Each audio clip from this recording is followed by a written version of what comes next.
seja muito bem-vindo ao Movimento Igreja. Nós estamos muito felizes de receber você aqui hoje e nosso desejo é que o Senhor fale grandemente ao seu coração, que o seu coração, a sua mente estejam realmente abertos para receber aquilo que o Senhor tem para a sua vida hoje. Eu peço que você se desconecte um pouco daquilo que está acontecendo aí no ambiente onde você está, se concentre aqui conosco, venha adorar o Senhor, render graças a Ele, louvar o nome de Jesus junto com a gente e eu tenho certeza que Ele trará algo sobre a sua vida nesse momento, em nome de Jesus. Vamos adorar o Senhor? Estou te esperando aqui. Eu já fechei a porta, pode vir. Estou te esperando pra fazer o que tens que fazer.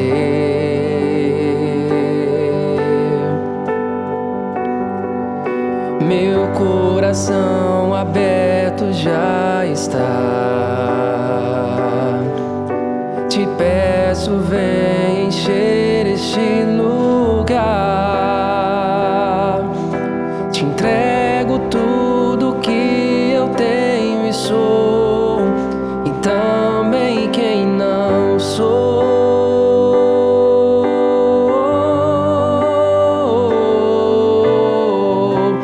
Eu só quero tua presença. Hoje não vou te pedir nada, só quero levantar a minha voz pra te dizer que a tua graça já me basta.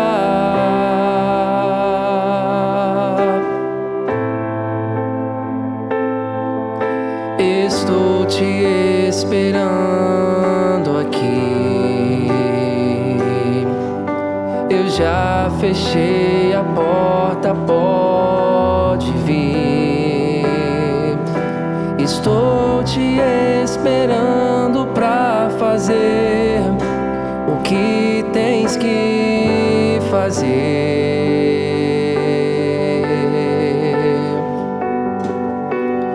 Meu coração aberto já está. Te peço, vem encher este lugar. Te entrego tudo que eu tenho e sou, e também quem não sou.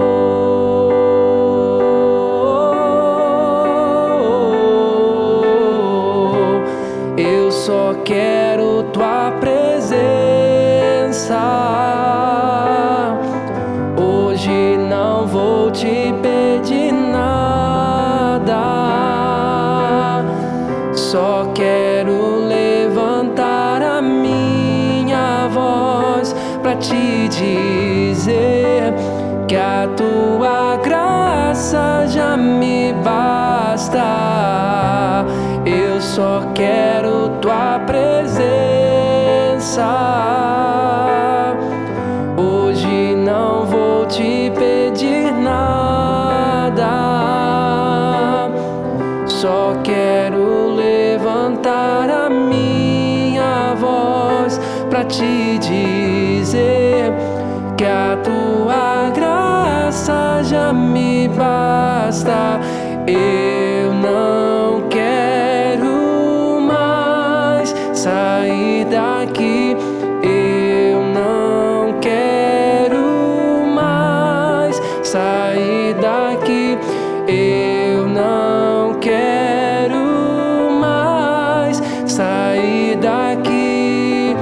Me deixa morar. Eu não quero mais sair daqui. Eu não quero mais. Eu não quero mais sair daqui.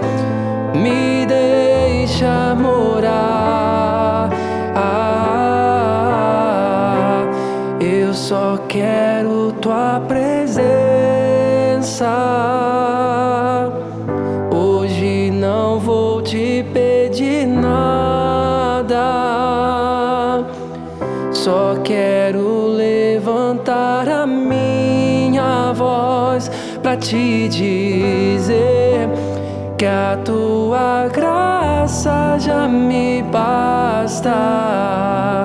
Eu só quero tua presença. Hoje não vou te pedir nada,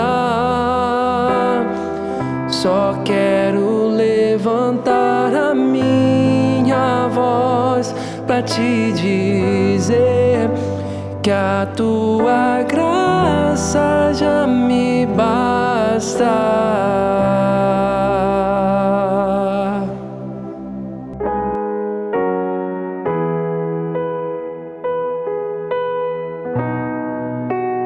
Quem é esse que vem nos abraçando? Quem é esse que vem nos constrangendo com o olhar? Ele é tão sábio, ensina em amor. Ele é tão manso, cuida dos corações. Quem é esse que vem nos abraçando?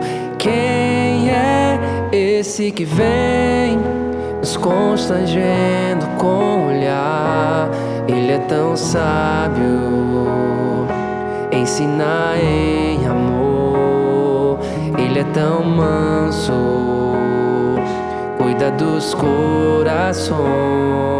Ele entrou em casa, ele está na mesa, ele nos observa, sabe o que o esperamos.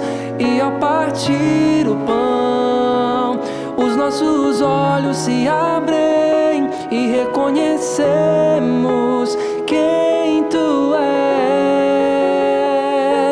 Ao som da tua voz, os nossos corações queimam de amor, queimam de amor. E ao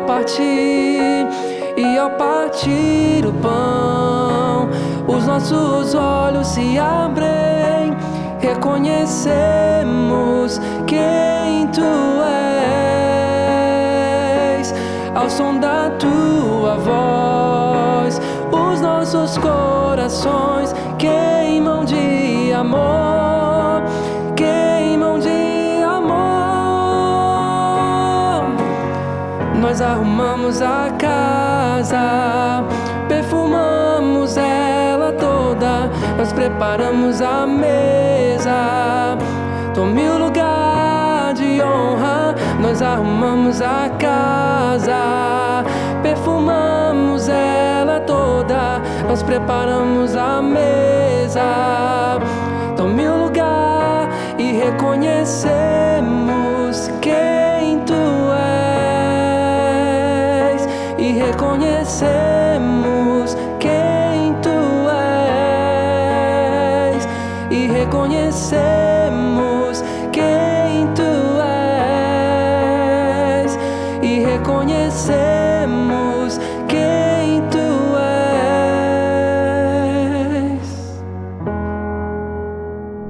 Agora eu gostaria de te convidar a fazer a sua oferta, entregar o seu dízimo. Para isso eu queria ler com você o texto que está lá em Lucas 21. Nós vamos ler dos versículos 1 ao 4, que diz assim: Jesus olhou e viu os ricos colocando as suas contribuições nas caixas das ofertas. Viu também uma viúva pobre colocar 2 pequeninas moedas de cobre. E disse: afirmo-lhes que esta viúva pobre colocou mais do que todos os outros. Todos esses deram do que lhe sobrava, mas ela, da sua pobreza, deu tudo o que possuía para viver.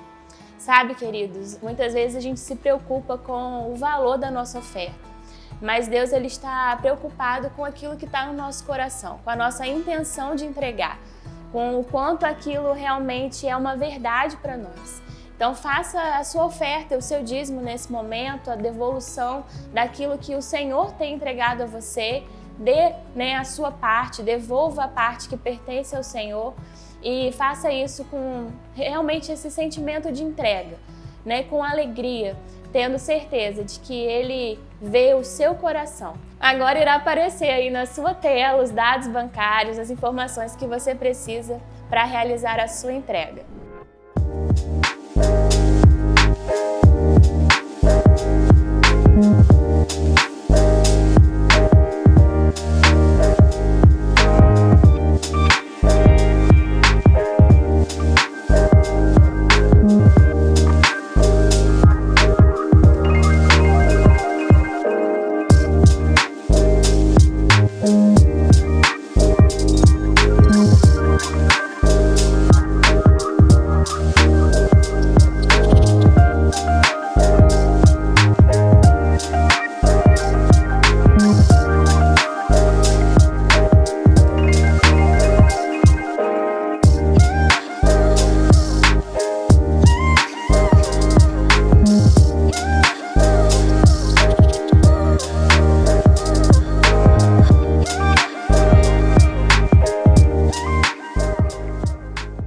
Muito bom podermos participar desse momento, na verdade, de ofertar e de entregar ao Senhor aquilo que nós temos de melhor, né? Assim como foi a oferta da viúva. E eu queria meditar um pouco com você agora sobre o tema Como estão as suas vestes? Quero te convidar a ler comigo um texto que está lá em Eclesiastes 9:8. Esse versículo diz assim: Em todo tempo sejam alvas as suas vestes e nunca falte o óleo sobre a sua cabeça. Sabe, queridos, esse versículo fala, né, sobre a importância de termos vestes brancas, vestes prontas, estarmos preparados, né, para sempre estar cumprindo aquilo que o Senhor deseja para a nossa vida e que nunca falte o óleo sobre a nossa cabeça, que nunca falte a unção do Senhor sobre nós. Mas eu queria meditar com você especificamente sobre essa parte das suas vestes. Como estão as suas vestes? A gente pode pensar um pouquinho na história de José. Eu queria que você se lembrasse comigo da história de José. Em Gênesis capítulo 37, a partir desse capítulo, a gente começa a conhecer e aprender sobre a história de José. José viveu momentos na sua vida de altos e baixos. Ele teve grandes momentos, né, nos palácios, grandes momentos na sua família, na sua casa, mas também teve momentos de sofrimento, momentos de solidão, momentos em que ele precisou contar muito com realmente a presença de Deus. E em cada estação que José estava vivendo, ele pôde viver o processo de santificação com o Senhor. José, ele teve vestes diferentes em cada um desses processos e em cada uma dessas estações. Da mesma maneira, a gente também, né, vive os nossos processos, a gente vive a nossa vida aqui hoje, com certeza de uma maneira muito mais moderna e valorizada, né, essa questão das roupas e das vestes hoje no nosso tempo. Mas se a gente parar para pensar, existe uma necessidade. A cada lugar que você vai, a cada evento que você tem uma necessidade de ter uma roupa adequada. Se você vai a uma praia, você precisa de uma roupa. Se você vai a um casamento, você precisa de uma outra roupa. E aí, a gente que é mulher, então, né, precisa parar e pensar, como estão as nossas vestes? Será que aquilo que eu tenho vestido comunica quem eu sou em Deus? Com que frequência você costuma avaliar as suas vestes? Lógico que a Bíblia ela trata de vestes, né, como a gente se apresenta, falando sobre santidade, falando sobre estar realmente diante de Deus de uma forma pura, buscando esse processo de santificação. Mas muitas vezes a gente, na nossa vida, guarda coisas, guarda peças de roupa que não nos servem mais, guarda vestes manchadas, rasgadas, e aquilo ali muitas vezes não nos cabe mais usar.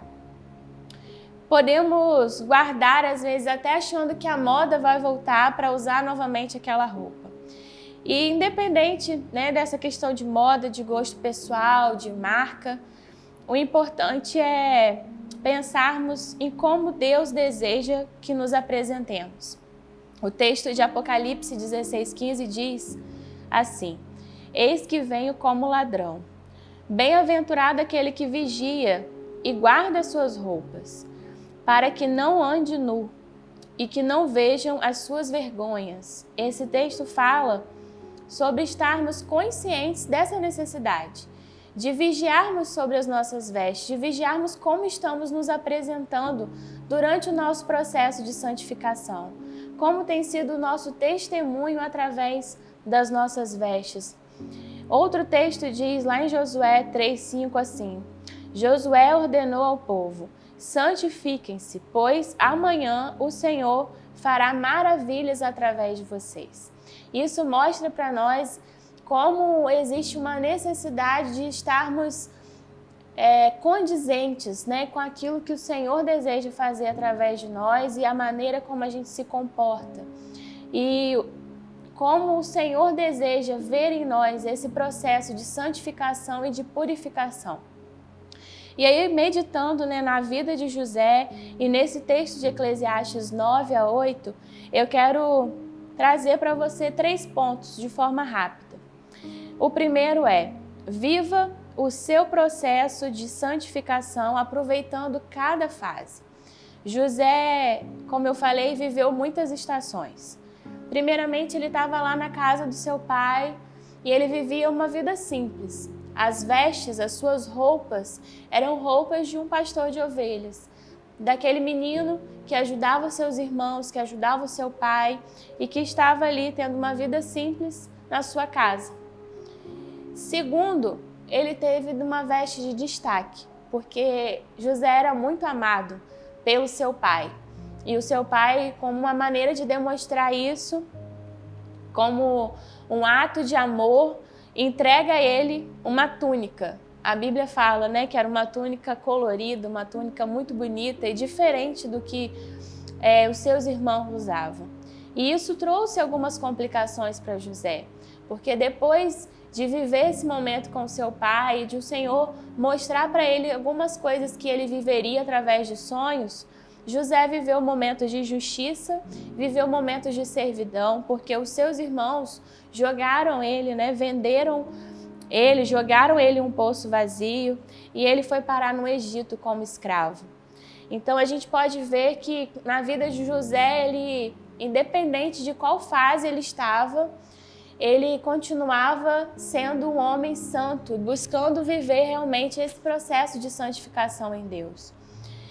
Ele também teve que lutar, né, lá no palácio, contra tentações, e ali ele acabou de forma injusta ganhando uma veste de prisioneiro. Ele foi parar na prisão e foi humilhado. Mas lá na prisão, ele resolveu cuidar das tarefas e servir junto àqueles homens ali. E em todo tempo ele aproveitava cada fase que o Senhor colocava José, sabe? Ele estava ali vivendo cada momento daquele ali e entendendo, buscando entender em Deus o que era necessário ele passar naquele tempo. E por último, como a gente conhece a história de José, ele se tornou governador do Egito, né? Quando ele sai da prisão, ele volta ao palácio, ele ajuda ali, né, ao faraó a realmente entender o significado daqueles sonhos e o que tudo aquilo significava. E aí ele consegue um lugar novamente de destaque e as suas vestes são mudadas. Mas a essência no coração de José de viver realmente tudo aquilo que Deus tinha para ele e abençoar aquele povo, ela existia. Então, de tempo em tempo aqui a gente vê que cada fase da história de José, ele pôde experimentar de uma veste nova, mas em todas elas, ele soube aproveitar cada um desses processos para aprender mais com o Senhor, para ser moldado pelo Senhor. No segundo ponto que eu quero trazer para nós aqui hoje, é que a gente não deve querer limpar ou trocar as vestes do outro. Cada um de nós sabe o processo que a gente vive em Deus. E muitas vezes nós não temos ideia do que o outro está passando, do que o outro está vivendo com Deus. E na intenção de ajudar, a gente pode acabar atrapalhando. E muitos pensam, né? E é uma verdade que é necessário que a gente ajude, por exemplo, os mais novos na fé, as crianças, a se trocarem, né? A mudarem essas roupas de velha criatura para nova criatura. Mas existe uma maneira de fazer isso. Não faça isso de qualquer maneira, de qualquer modo. Não faça isso sem que realmente você esteja direcionado pelo Espírito Santo do Senhor. Não queira trocar as vestes de uma outra pessoa, limpar as vestes de uma outra pessoa, se você ainda não passou por esse processo, se você ainda não viveu essa experiência com o Senhor. Existe uma história do pastor Chuck Smith. Ele foi um americano que fundou o movimento de Jesus na igreja Calvary Chapel da Costa Mesa. E essa história conta que uma vez ele foi confrontado pelos membros da igreja sobre alguns recém-chegados naquela comunidade. E esses irmãos estavam muito preocupados com o carpete novo que eles tinham colocado na igreja e que estava sendo sujo pelos pés descalços e roupas sujas dos hippies que estavam se convertendo e passando a congregar naquela igreja. Então o pastor Chuck disse a esses membros que estavam muito incomodados que nesse caso ele arrancaria o carpete para resolver o problema. Sabe, muitas vezes a gente quer tirar pessoas de ambientes achando que elas estão contaminando aquele ambiente, quando na verdade a gente precisa entender o que precisa ser mudado, né? O coração daqueles irmãos é que precisava ser mudado, não o carpete. Eles precisavam ver aquelas pessoas como o alvo do amor de Jesus. Será que os pés ou roupas deles também não apresentavam algum tipo de sujeira? Não apresentavam também um risco para aquele carpete? É muito fácil, muitas vezes, a gente olhar para o pecado do outro e trazer alguma condenação. Mas quando a gente olha para dentro de nós, frequentemente a gente pode encontrar talvez até mesmo os mesmos pecados e ainda não termos vencido eles. O Bill Johnson, ele diz assim: como pescadores de homens, o nosso trabalho é pegá-los e deixá-los que o Senhor os limpe. É o Espírito Santo que é o responsável pela nossa santificação. É um processo. Não é como uma conversão, que é uma decisão do dia que nós entregamos a nossa vida a Jesus. A santificação, ela é um processo. E é um processo que a gente vive com o Espírito Santo. Ele é aquele que nos leva à maturidade.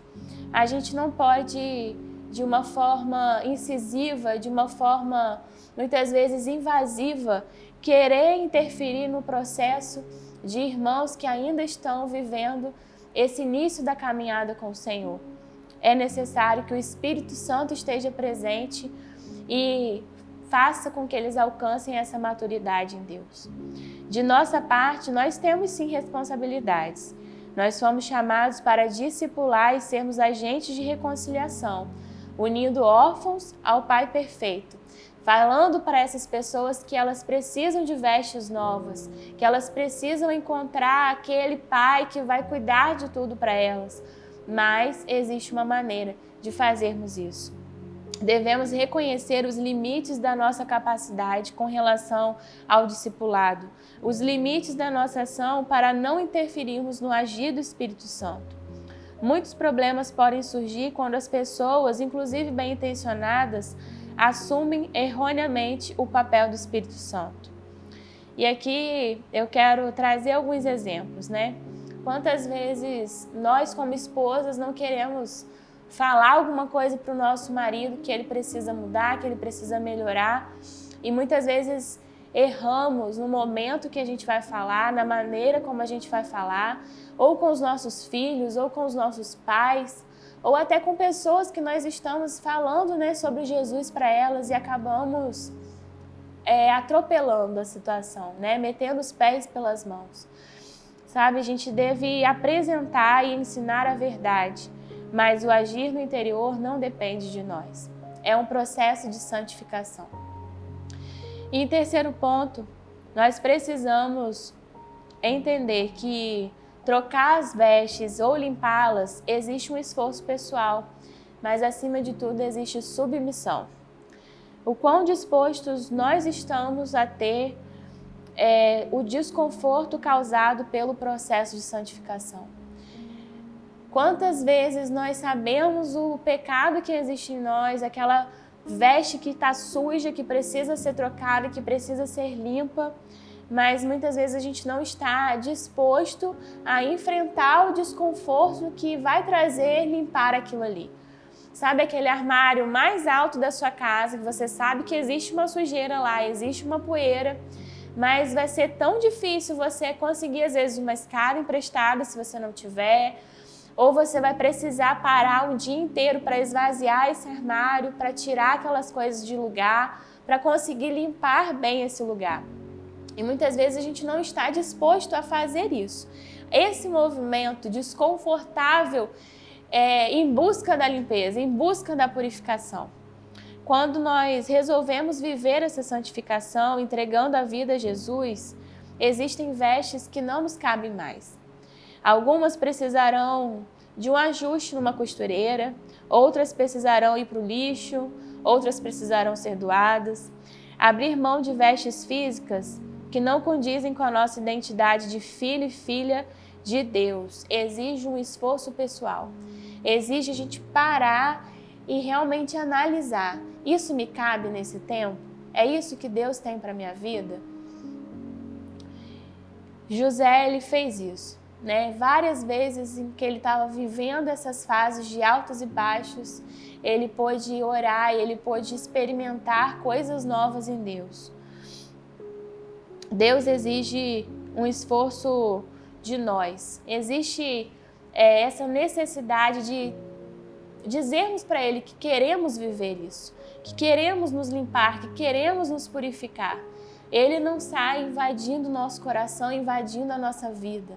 Parte de nós dizer para Ele: Deus, nós queremos isso nesse tempo. Nós desejamos que o Seu Espírito faça algo novo em nós. E às vezes esse esforço vai ser simplesmente de dizer não.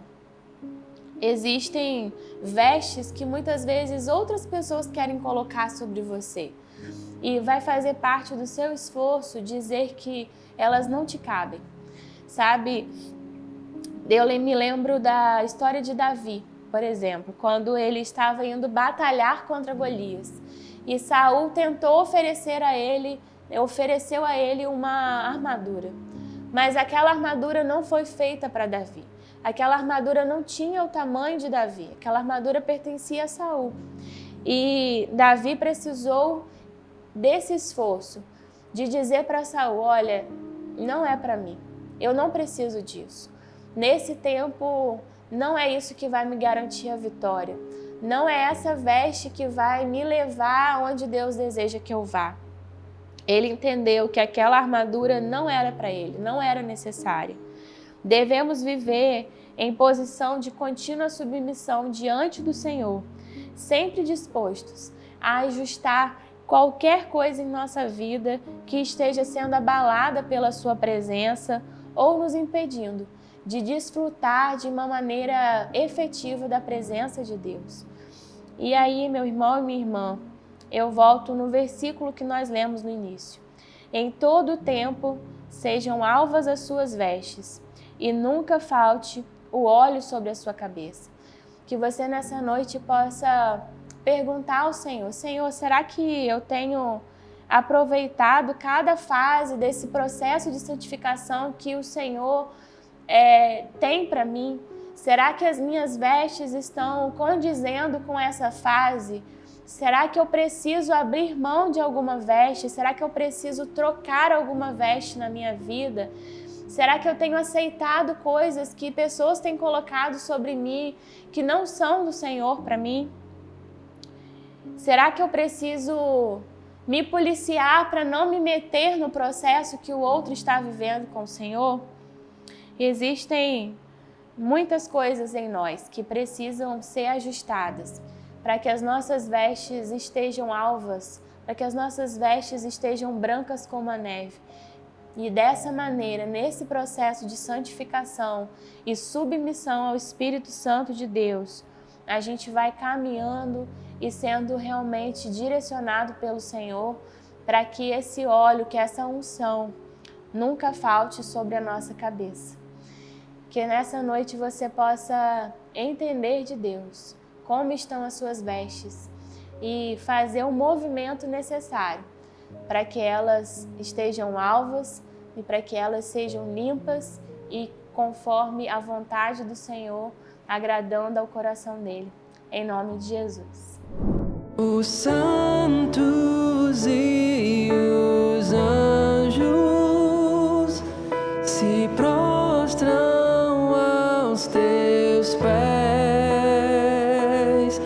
Os anciãos rendem suas coroas ao Cordeiro e a ele cantam: Tu és digno de tudo,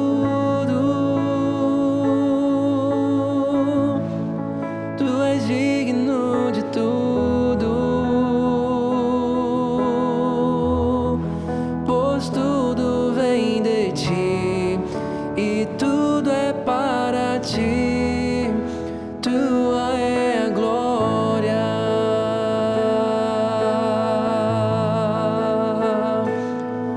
Os santos e os anjos se prostram aos teus pés.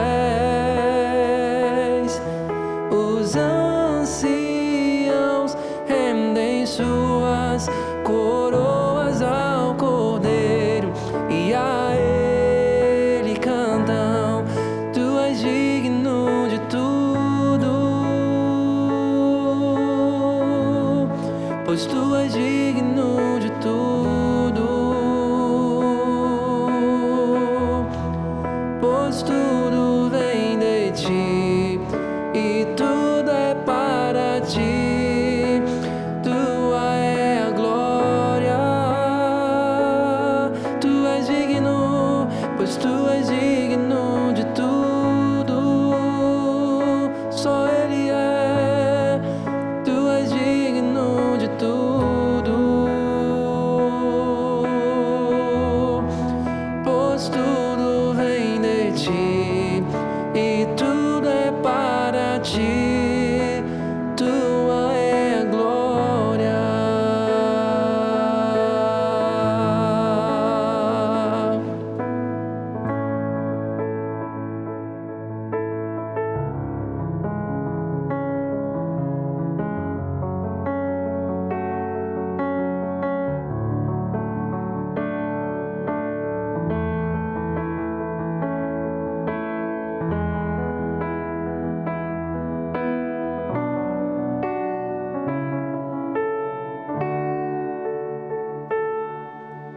Dia e noite suba-te nossa adoração.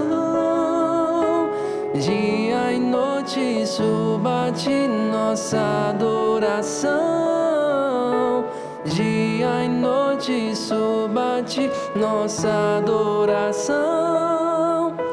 Dia e noite suba-te nossa adoração. Dia e noite suba-te nossa adoração. Dia e noite suba-te nossa adoração. Dia e noite suba-te nossa adoração. Dia e noite suba-te, pois Tu és digno de tudo. Tu és digno de tudo, pois tudo vem de ti e tudo é para ti, tua é a glória. Tu és digno, pois Tu és digno de tudo.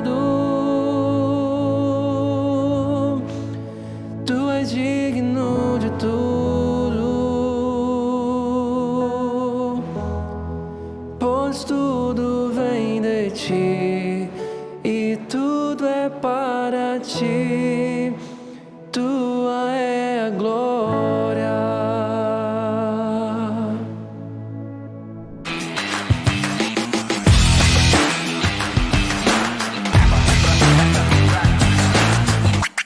Que bom, que momento precioso tivemos aqui juntos hoje, não é verdade? Eu quero trazer alguns informativos para você estar por dentro das nossas programações da Segunda Igreja e não deixar de estar presente aqui conosco. Nós vamos ter no dia 30 de setembro o stand-up para cristão Vida de Crente. Ainda restam algumas vagas, você pode fazer sua inscrição através do site da nossa comunidade segundaigreja.online. Além disso, temos também as nossas celebrações presenciais. Para os jovens e adolescentes, nós teremos no próximo sábado Face a Face Connect às 17h30 e o Meet às 20 horas aqui no Auditório Novo. Todos os jovens e adolescentes estão convidados para trazerem alguém, algum amigo estar aqui conosco nesse sábado. E também, no próximo domingo, nós teremos a Ceia do Senhor. Junte a sua família, junte a sua célula e traga todo mundo para cá para celebrarmos ao Senhor juntos, ao nosso Senhor que é vivo, que vive para sempre e reina. Amém? Eu espero vocês, hein? Estamos juntos aqui no nosso movimento Igreja online e também esperamos vocês aqui no presencial. Que Deus te abençoe.